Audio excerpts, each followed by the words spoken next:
这是格鲁特的最后一个小故事。终于看到银河护卫队的成员客串了。今天的格鲁特想当一名艺术家，他开始收集作画的材料，不仅剪了火箭的毛发，还把飞船的电路板给拆了，甚至还偷了德拉克斯的肥皂。材料准备完毕，开始作画。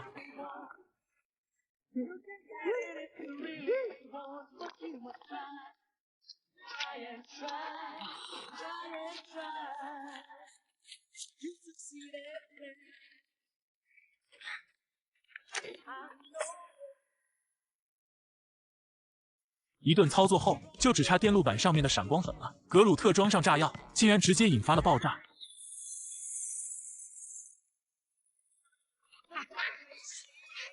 看到被炸开的地板，格鲁特还贴心的拿来胶带将它补起来。此时警报也随着船舱的爆炸而响起，火箭听到立刻赶了过来。但见到眼前这些杰作